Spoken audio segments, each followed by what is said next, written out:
Hey all, ex-art student here. Today I'm going to show you my journey for art market prep. So this is what my living room looked like and my art station. I first had to go through all my stuff in order to inventory it. I didn't really know what I still had and what was broken or what wasn't after the move, so it was important for me to see what I actually had that I could sell and see what pieces I actually did or did not want. I went to a thrift store and I found this rotating, I think it's a closet for like a little girl, but I decided I could make it my own and make it a perfect display item for art market prep. So I had to first destroy it in order to build it back up to what I wanted. And what I'm doing here is honestly unscrewing a lot of things, trying to just take each piece off. My main goal was to get rid of this mirror. I don't really want it, and I felt like screwing into it or spraying over it with spray paint, it just wouldn't look that great. It didn't come off that easily, so I had to break the wood at the bottom, and you'll see me get frustrated in a lot of these clips. This is what I had to do to make it what I wanted, and it was cheap at the thrift store, so if I broke it, oh well. And once I got the frame off, it was surprisingly easy to slide off the mirror. I was expecting more glue or a harder challenge because I guess it took a while to take them off, and I just figured each part of it had to be hard. The second mirror, however, was a little bit harder. I used my screwdriver to separate the mirror from the backboard, and it actually worked pretty well, so that was a nice surprise. I took the shelves off of my display because they're a little bit too tall. I wanted to cut them down eventually, so then the glass pieces I put on it will be able to show, but not fly off the shelf when people spin it. While I was deconstructing this display, the backboard in the middle of the closet thing actually started coming off. And then I was like, you know what? Let me take it off. And I switched around where the holes were, where the pegs were, so then it was just a solid piece of wood, so it would look nicer. I didn't really feel like using wood putty, and I was already going crazy with the screws, so might as well.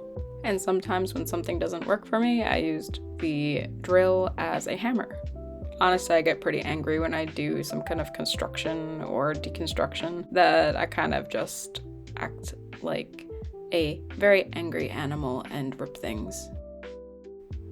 Here, I decided to screw in screws into the bottom circular piece, so then the backboards, like that mirror thing, won't fall off. And here, I'm successfully and unsuccessfully trying to make a 45-degree angle hole into both the upright piece as well as the bottom piece of this frame, so then it kind of like has some kind of support. Obviously, it's not perfect. I'm not in carpentry or whatever. I just make things work, and doesn't matter if it's ugly or not, it's getting painted over. So that was my plan. Also, this was really tough to do because it was on a spinning bottom and it was just me there making this work. Next part of my plan is to drill holes into where the mirrors were so I could eventually put some hooks. This is where I'll display any of my hanging pieces, like any paintings, and I thought it'd be a good break from the glasswork that will be on the shelves. On the opposite side of the shelves, with this middle piece, I'm drilling 3 holes. This is where nails are going, and that's where I'll hang my mirrors.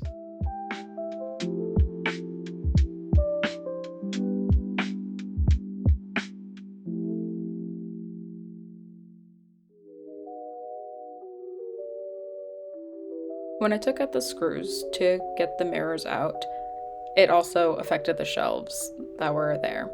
And that was the only thing holding it in place. I had to balance on each side a little screw that was slightly in the hole for the shelf, and then eventually drill it in. Then on the back side of the shelf, on the middle piece, I had to put a screw there so it stabilized the shelf in the middle.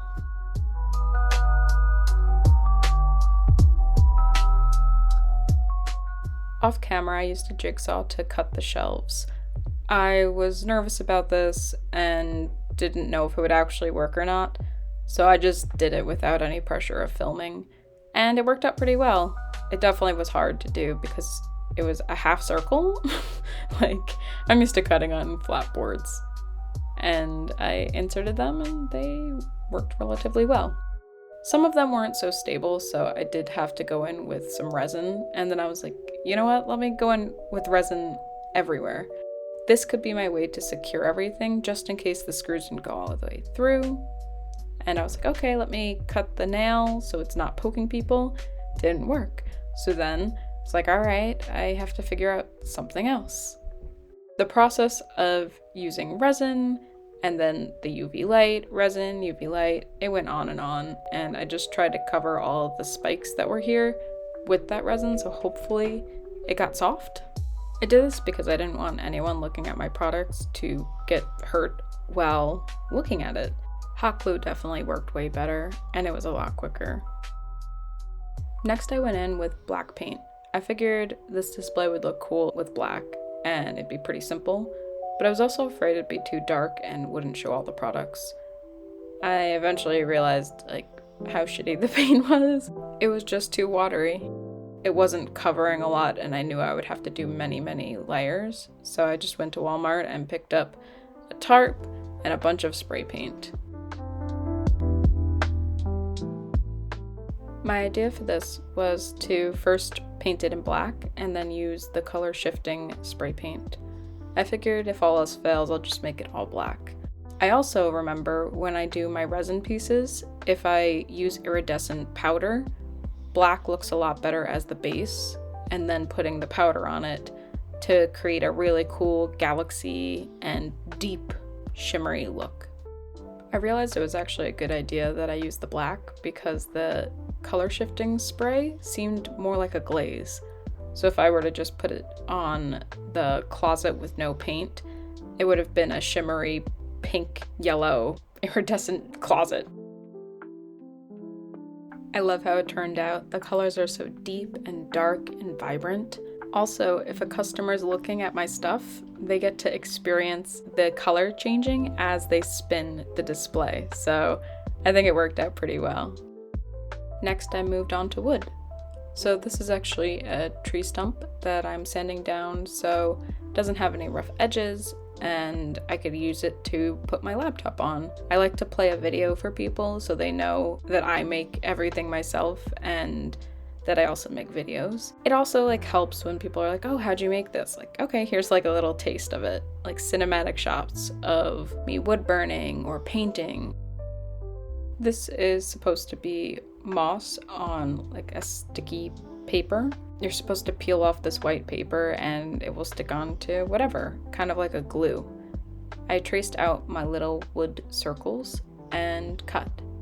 It was hard, and I had to throw out these scissors eventually because they were just caked in the glue that was there and moss, and it just wasn't worth cleaning. So I tried peeling the backing off and it did not come off. I think in the past when I first got it, it probably would have worked. This is probably 2 or 3 years old, so I think that's why I was having issues.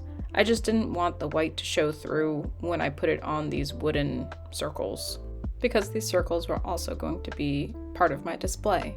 Maybe I could put wood burning on it, or jewelry, or some kind of tiny trinket. I think a lot of my artwork has nature in it, so I wanted to bring more of that nature feel into my display as well. I think it would draw people in, and I don't know, it makes me happy, so hopefully it makes other people happy.